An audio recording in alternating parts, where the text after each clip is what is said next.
So the first one, we're going to do that R2 section, which is the review section about, basic things about absolute value is the portion that we're dealing with. So absolute value is the blank from blank. So a little bit of fill in the blank vocabulary here. What is absolute value definition wise? Distance from what? Zero. That's right. Distance from zero. Okay. Absolute value is a distance away from zero. Okay. The reason it works that way is we take the absolute value of positive 3. We know absolute value, the answer is always positive. It's 3. The absolute value of negative 3 is also 3. How can two different numbers have the same absolute value? On a number line, 0, I'm putting 0 right there in the middle. Negative 1, negative 2, negative 3, negative 4. Then on the other side, I'm just going up to positive 4. To get from 0 to positive 3, it's 1, 2, 3 hops. To get from 0 to negative 3, it's 1, 2, 3 hops. It's the exact same distance. Distance is always positive. If you go to Lowe's or Ace Hardware here in town and you buy a tape measure, if you find one that has negative numbers on it, put it back. That somebody's playing a trick on you. They don't make them. Okay, distance is always positive. So when you're measuring something, it's always going to be a positive result. So here, this is why two different numbers can have the same absolute value, is because the distance away from 0 is what you're measuring. That's what absolute value is. It's a measurement. And anytime you use a tape measure, if you measure it, it's a positive value. Okay, so go from there. Now, where we can get negative answers when we're dealing with absolute value is when there's negatives on the outside.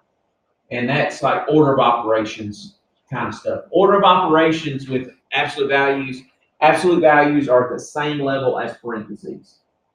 They're a grouping symbol, just like a parenthesis or a bracket would be in order of operations. So you do the absolute value first, and then anything that's out, it's okay.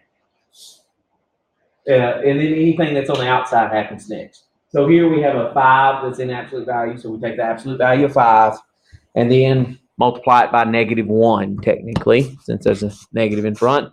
So that would just be negative 5. So the absolute value of 5 is 5, and then we multiply by negative 1. On example D, we've got the absolute value of negative 6, which is 6, and then we're multiplying it by this negative 1 that's in front to get negative 6. So, yeah, we can get problems that have absolute values in them and not have a positive answer, but the absolute value part is always going to be positive.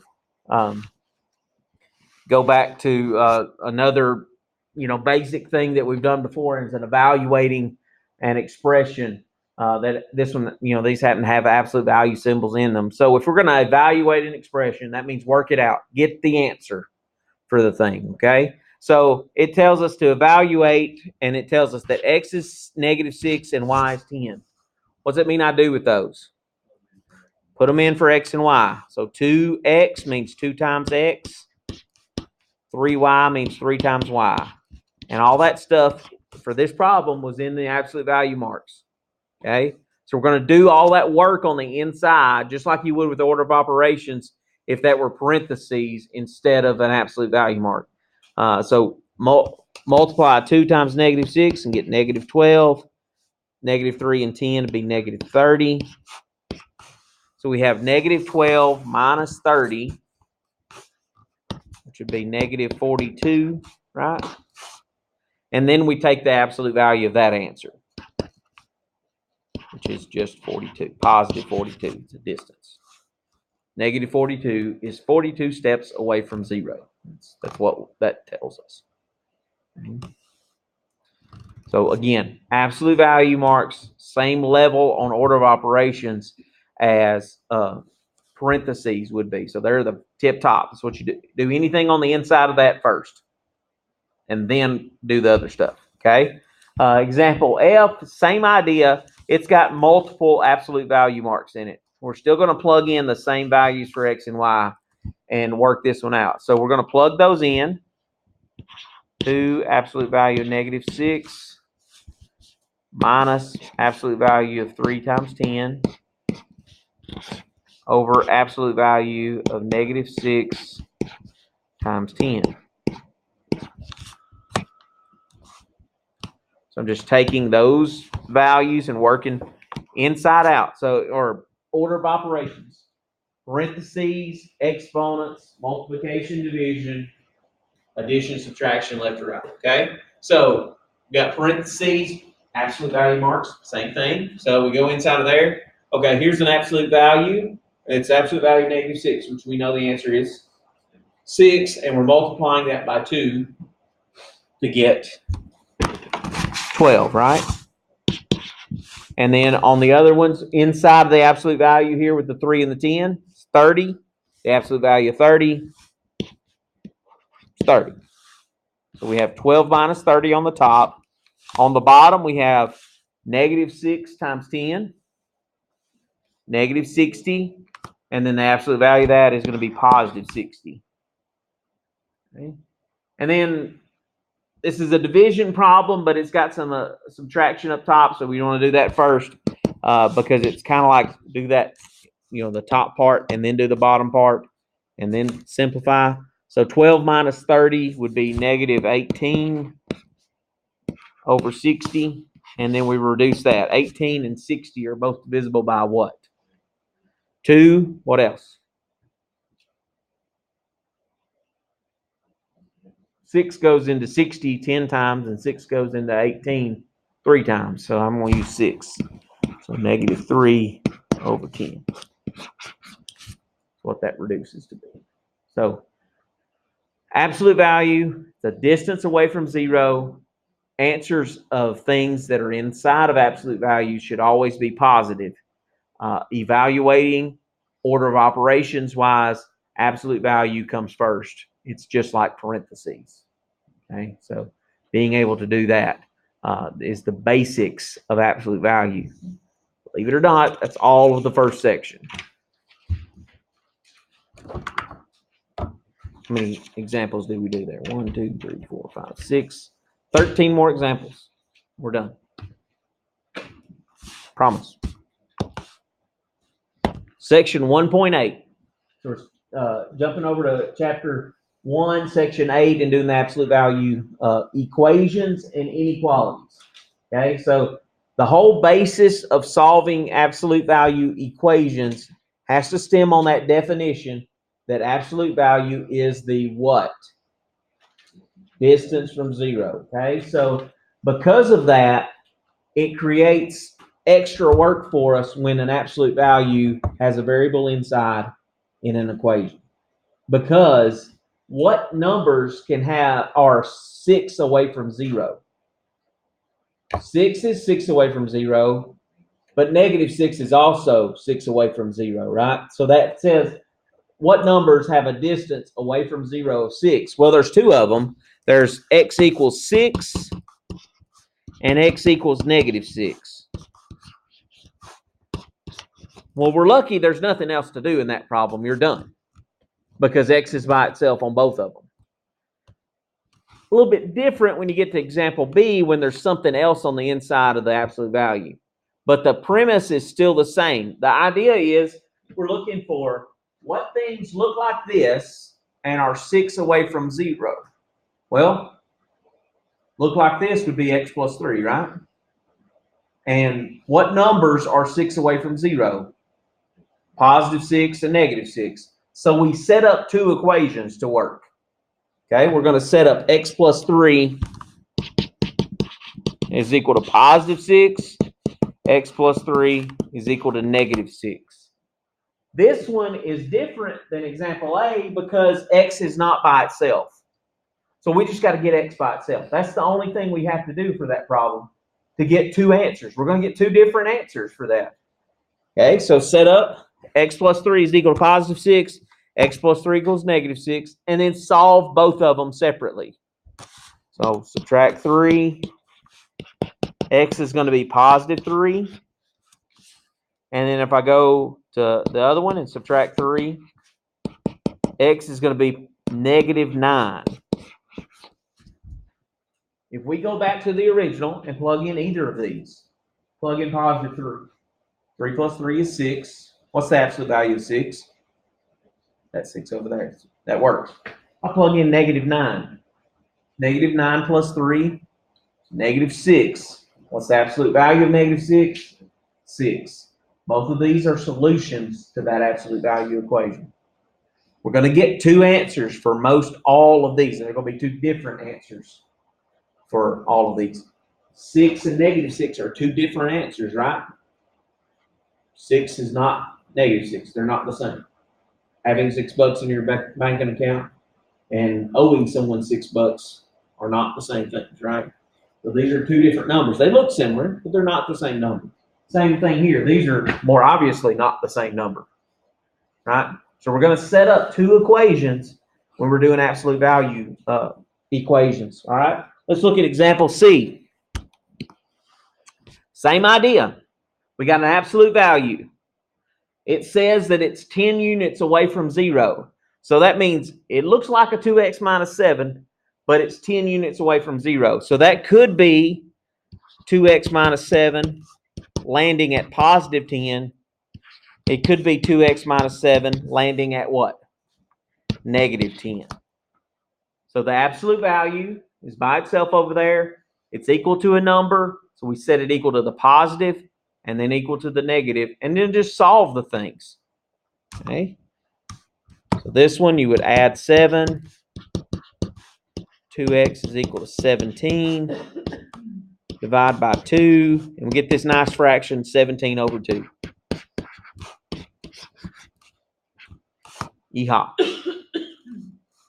Solve the other one. Same operations happen. We add 7. 2x is equal to -3 this time. And then we divide by 2. And we get a completely different fraction, -3 over 2.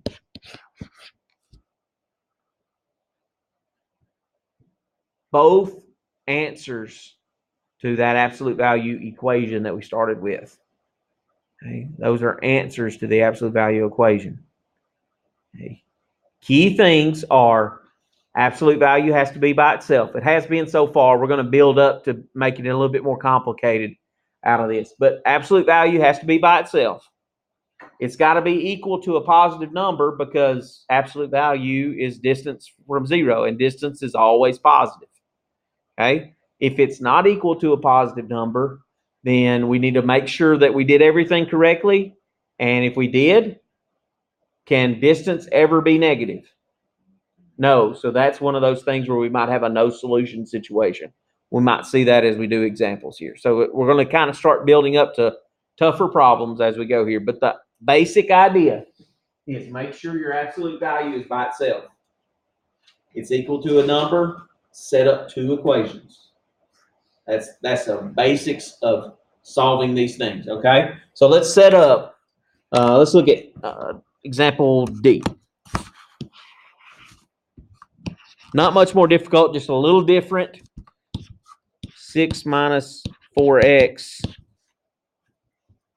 And then I'm going to put -2 is equal to 12.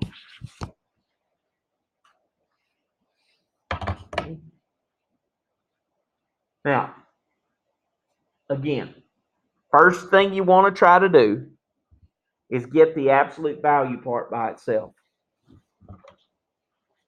What is not in the absolute value part on its side? The -2. How do we get rid of it? Add 2 to both sides, and it gets rid of it. That creates a problem that has 6 minus 4x inside of absolute value is equal to 14. We have an absolute value that's by itself. It's equal to a positive number, so that means this should work. We should be able to set up two equations and solve this. What are our two equations?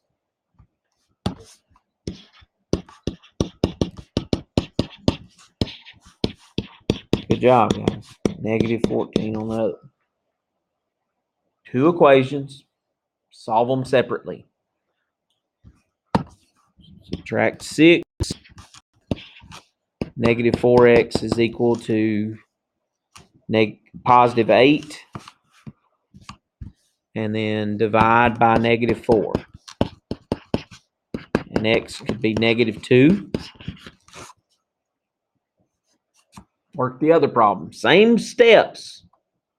No different. Just different answers. Negative 20. And we divide by negative 4. And x is 5.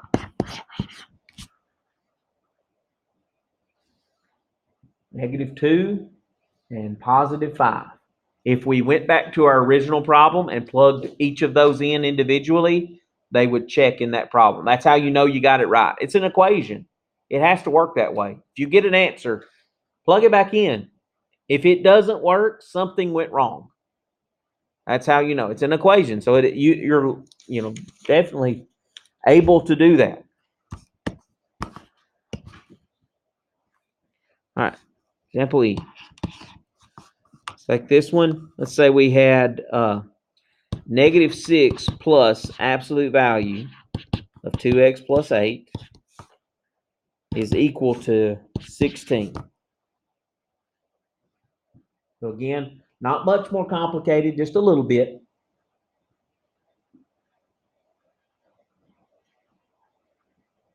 What should we do first? Add 6 to get absolute value. It's got to be by itself. So if we add 6, that'll get absolute value by itself. Absolute value of 2x plus 8 is equal to 22. Is that ready to solve? Yeah, absolute values by itself. Set up your two equations. Positive 22, negative 22. Work them out.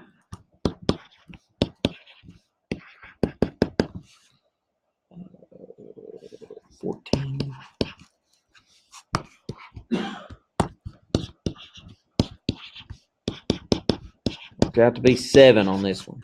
It's nice. The other one. Same steps, different answers.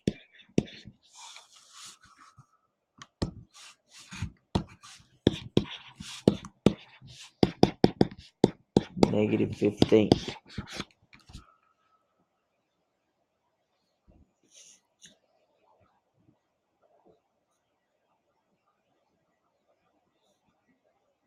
Okay. Questions so far? I don't want to run off and leave anybody here. If you can do this, we can do the inequalities really well. Okay. All right. Let's get one that's a little tougher.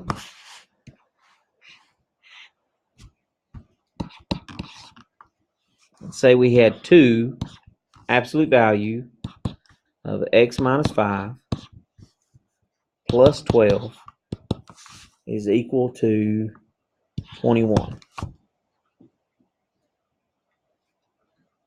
A little tougher. Subtract the 12 first. Is that what you said? Yeah, get that out of the way because it's not even attached to the absolute value, right? So we get rid of it by subtraction. 2 absolute value of x plus 5. 21 minus 12. 9. It is x minus 5. Sorry, it's miscop. Thank you. We'd have messed this up later. Yeah. All right. Now what? No. It's timesing by 2. It's 2 times that. So we're going to divide. No. That's now, Miss Cindy said, could that be 2x minus 10? The difference here in distributing, if this were parentheses, yes, I would say go ahead and distribute and solve. But because it's absolute value, You don't want to distribute across that. As a pretty good blanket policy, never distribute across absolute value. That's always a good rule of thumb to follow, because it can complicate things. Because when this 2 came out of the absolute value, was it a positive 2 or a negative 2? We don't know. So if we distribute it back into that, do we distribute back in a positive 2 or a negative 2? We don't know. So that's why you don't distribute across absolute value. Always get rid of this number in the front by dividing or multiplying by the reciprocal, or whatever you've got to do. If it's a fraction, multiply by the reciprocal. So here we're going to divide by 2. Even though 2 doesn't go into 9, it's still doable.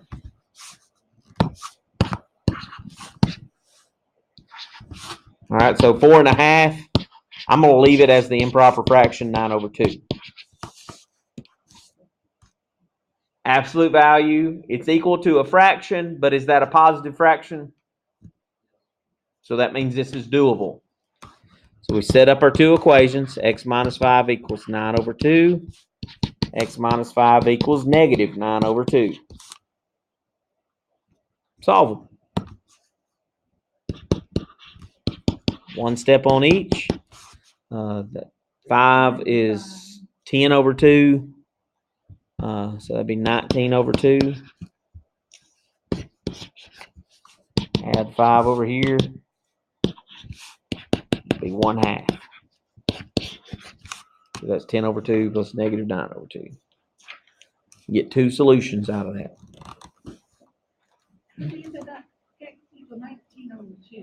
5 is the same thing as 10/2. 9 plus 10 is 19/2. Even if you wrote it as a mixed number, 5 and 9/2. 10 plus 9 is 19.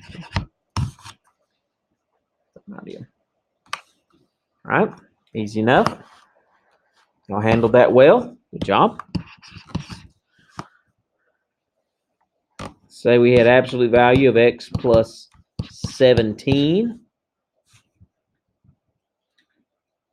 minus 6 is equal to negative 9.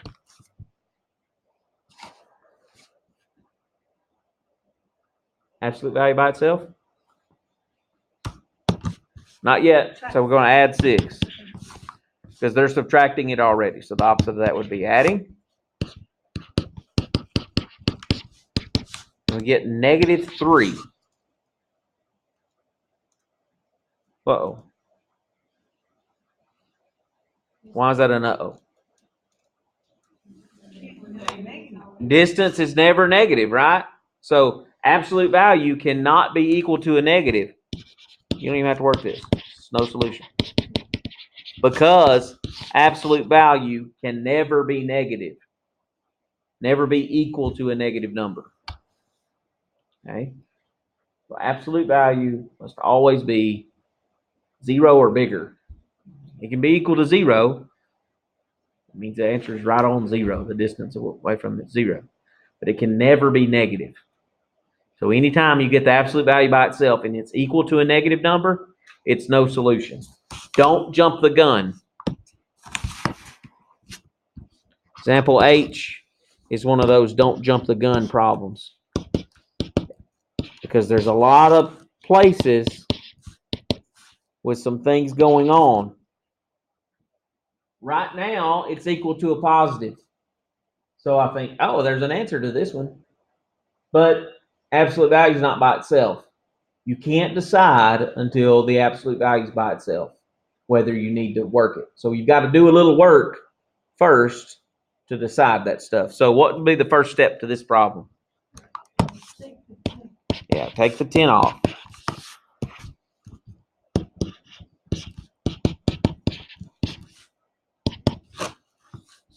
Six minus 10, negative 4. It's kind of like you ever been driving down the road and you see one of those old classic cars that's under somebody's tree and it looks like, oh man, I bet I could buy that thing for a couple $100, fix it up, be easy. It looks like it's in good shape. So you get over there and you start digging around, pulling the leaves off of it, and it's got rust holes about this big in it that you're going to have to fill in and all this stuff. So Can't decide how much work it's going to be until you get into it. So that's why this absolute value stuff is. You got to get into it first. What's the next step? Divide by that -3. So -4 divided by -3 is a positive. So that means, oh, we can work this one. So many times folks will get to that second step and they'll say, oh, it's equal to a negative. It's no solution. Because it's easy to say no solution because you don't have to do any work. And then, so now we have to set up two problems and work it. So x plus 6 is equal to positive 4 over 3. X plus 6 is equal to negative 4 over 3. And we solve from there. Okay. Subtract 6.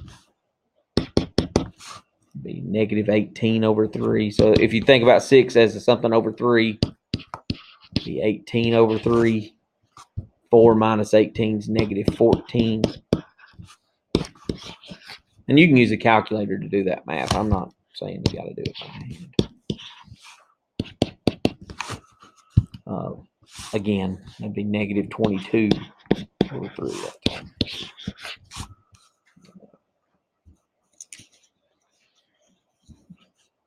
All right. So one last equation problem before we get into the inequalities. And that would be one like this on the letter I, where you might have two absolute values in one problem.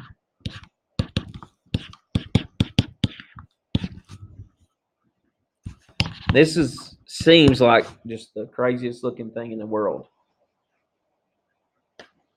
That something that looks like a 4x minus 3 and something that looks like an x plus 6, they both have the same distance away from 0. That's what that equation says. The two different things have the same distance away from 0. That is possible, okay? Because one of those things could be a -6, the other one could be +6. Those two different things have the same distance away from 0. So what you have to do is kind of just make a choice as to which one you want to work with as the absolute value part and which one you want to work with as the non-absolute value part, okay? So I usually will just say, okay, the absolute value on the left is the one I'm working with as the absolute value. The one on the right is the one that I'm going to change. So if this were just a number over here where the x plus 6 was, if this were a 7, we would set up two equations, right? One equal to +7, one equal to -7. Because it's an expression like that, doesn't change the rules. We still do it that way. We set up two equations. We set up 4x minus 3 is equal to the positive side of that absolute value, x plus 6. And then we set up another equation, 4x minus 3 is equal to the negative side of that x plus 6. And I always use parentheses there. Helps me remember to negate everything. So let's work this one over here first. It's easier. Okay. So what do we do to solve this problem over the left? All right. So I need to bring the x over. Subtract this x. So I'd have 3x minus 3 is equal to 6. Add the 3 next. Good. And that'd be 3x is equal to 9. Divide by 3. X is +3. That one wasn't so bad. What do we have to do first on the one on the right?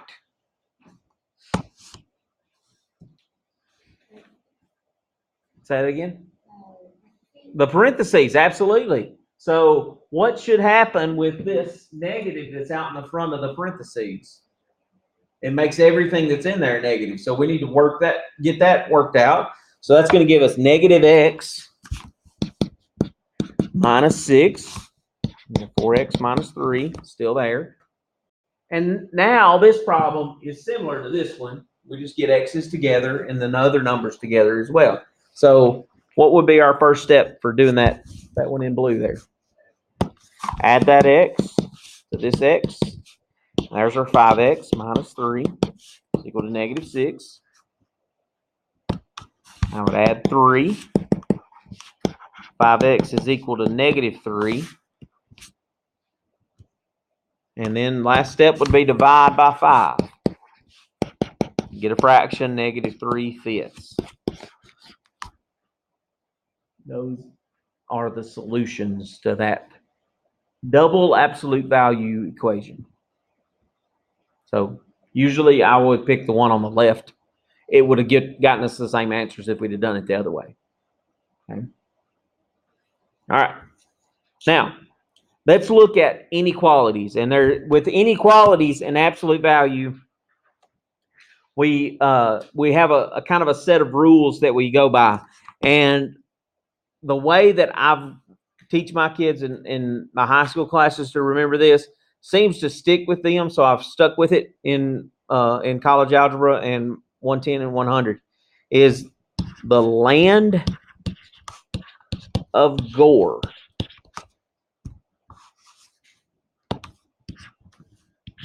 The land of Gore, where less than is and greater than is or. My incredible wife has a big long poem she memorized with this. I don't know it all. So that's all I got. So the land of Gore, that's her saying that's going to help us determine if a inequality should be worked as a compound inequality of and or a compound inequality with an or. Okay. If you remember back in Math 100, we did some compound inequalities and problems. Remember, a lot of times we'd have something like 10 is less than 6x plus 2 is less than or equal to 7. Or let's do 17. That's a better number. That was an and problem. That's what they look like. Remember, and problems look like sandwiches. That's the way I always said that. So that's what happens there. So an and problem is going to look like that. An or problem in 100 looked like this. You had something like 6x plus 2 is greater than 10, or 6x plus 2 is greater than or equal to 17. It actually had the word or in it. Okay. Now, so what we're going to have to do is, looking at absolute value problems, determine if it's an and problem and can be written as a sandwich and solved, or an or problem and can be written with or in between them. Okay, and we're going to work on how to do that. The reason that less thans are and problems is because if it's less than, if the distance is less than a certain amount, that means the numbers that would work go back towards 0, right?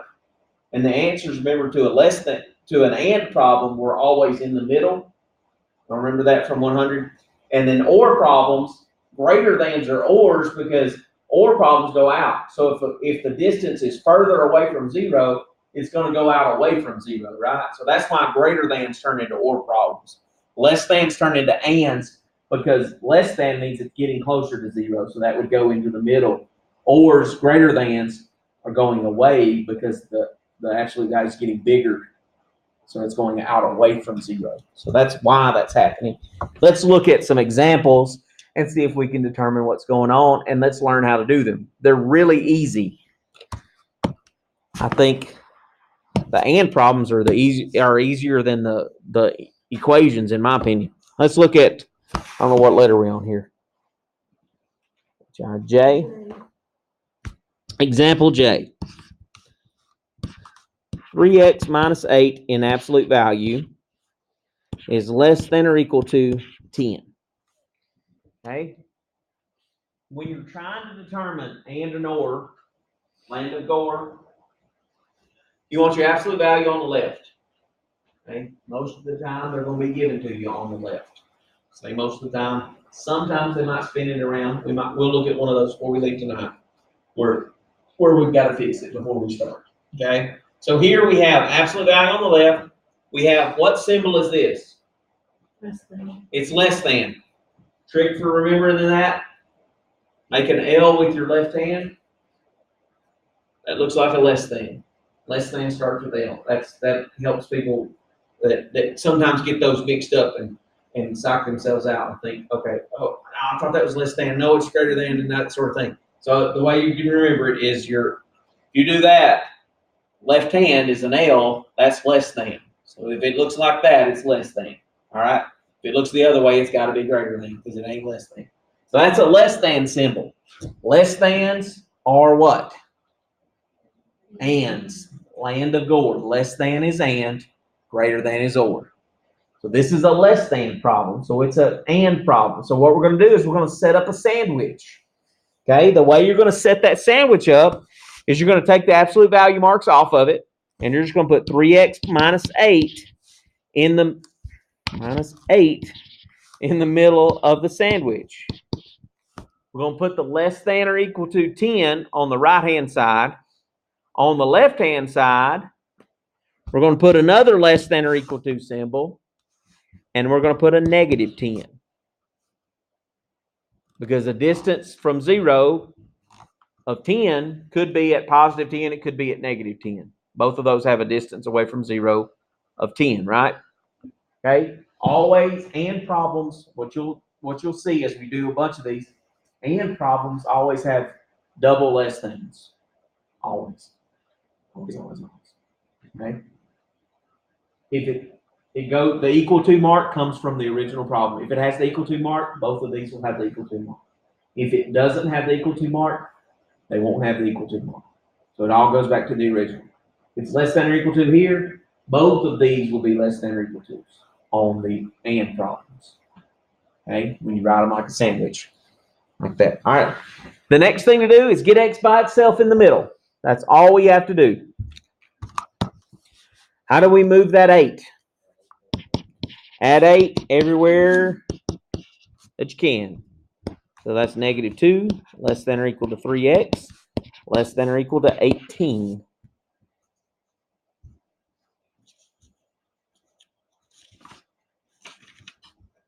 Okay. Next, divide by 3 everywhere. Negative 2/3, less than or equal to x, less than or equal to 6. That's our inequality.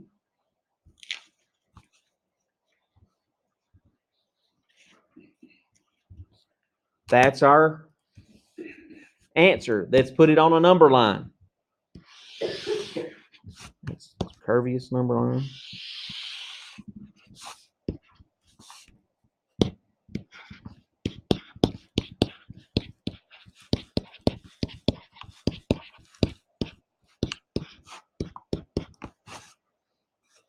All right.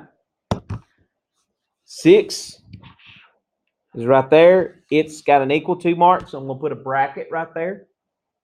Where's negative 2/3? It's to the left of 0, and almost, it's about 2/3 of the way. It is 2/3 of the way to negative 1. The answers are all these numbers in between.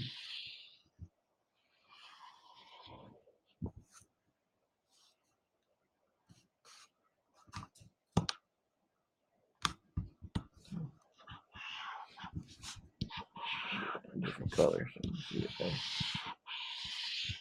All those answers in between there. That's what the answers look like. Here's our inequality answer. This is our number line answer. Got to be able to do both. Bracket because of the equal to marks there. Yeah, equal to marks give us a bracket. Okay.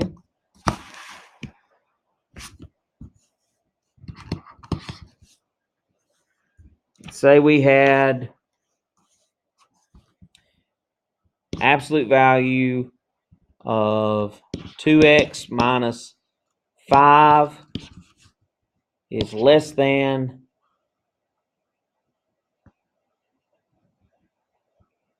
9.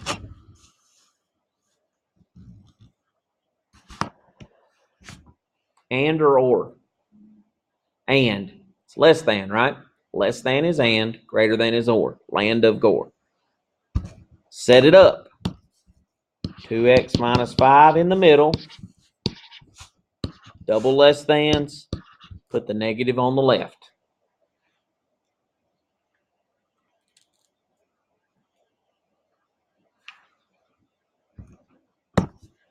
Get x by itself.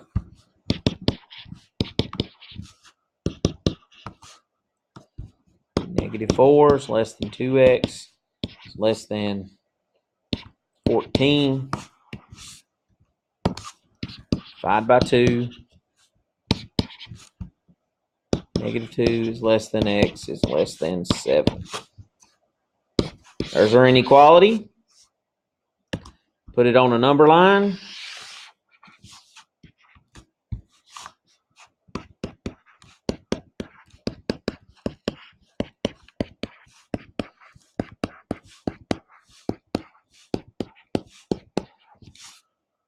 Instead of brackets this time, I'm going to use what?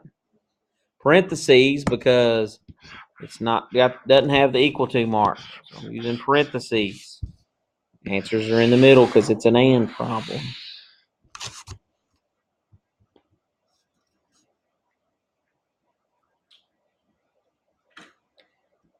If we were asked to write that in interval notation, it'd be from -2 to 7 with parentheses, just like. You can put it on the number line and use the parentheses and the brackets there. The interval notation is super easy then.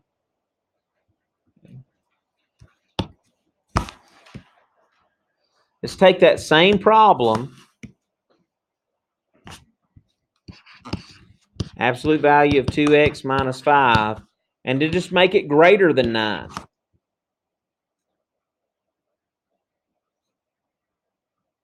Okay. That changes it from being an and problem into being an or problem. Okay. And the way that you do or problems is you start with one that's just like what you start with. You say 2x minus 5 is greater than 9, just like always. I'm going to put the word or in there. And over here on the left, I'm going to take that and say 2x minus 5. I'm going to make it -9, but I'm going to flip the symbol to a less than. Okay. Always got to flip that symbol on the ors. The first one stays exactly the same. The one with the negative flips the symbol. It needs to flip the symbol because it needs to go to the outside. And to the outside of -9 would be less than -9, right? That's the reason. Okay. If you want to think about it as, hey, I multiplied that by a -1, and anytime you multiply by a negative with inequalities, you flip the symbol. That's the rule. But the real idea here is that in order to go opposite away from 0, you got to be less than -9 to go away from 0. So that's the reason we're flipping that symbol. And to just solve them individually. They're two separate problems. Work them. So add 5. 2x is less than -4. Divide by 2. X is less than -2. Or, and I'm going to go over here and work the other one. Add 5. 2x is greater than 14. Divide by 2. X is greater than 7. This is our inequalities. We go to put that on a number line.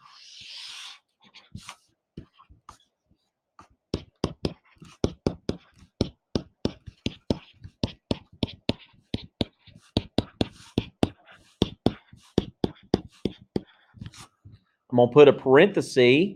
I'm going to aim it to the outside because it's x is less than -2, which goes that direction. The 7, same way. That goes that direction. What would that be in interval notation? If we read that number line from left to right.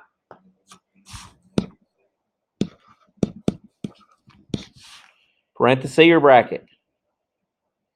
Parenthesis, union, 7 to infinity. So there's the interval notation for it. There's the number line. There's the inequality version. 3 different ways of writing the same answer out of that.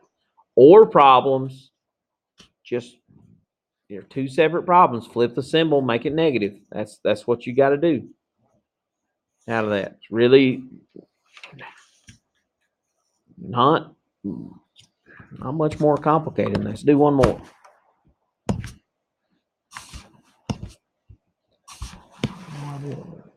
M.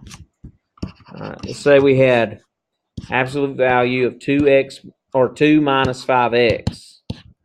So changing it up a little bit is greater than or equal to 4.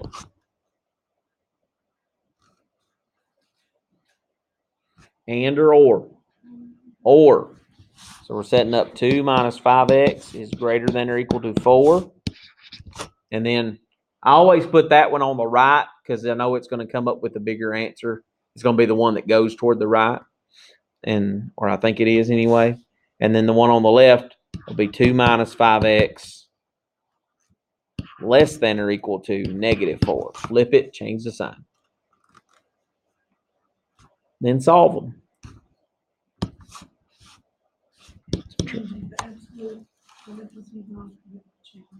You take the absolute value stuff off.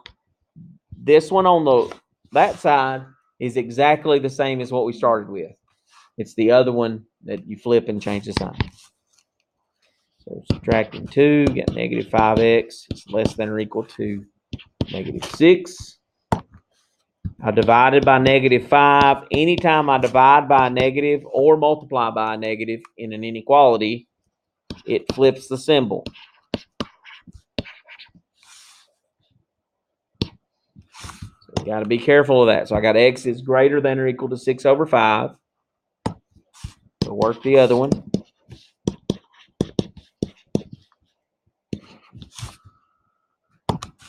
By -5. Again, I divided by a negative, so I flip my symbol from a greater than or equal to into a less than or equal to, and I have -2/5.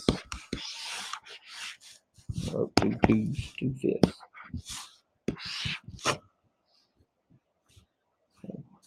Because I divided by the negative, it kind of flipped it around.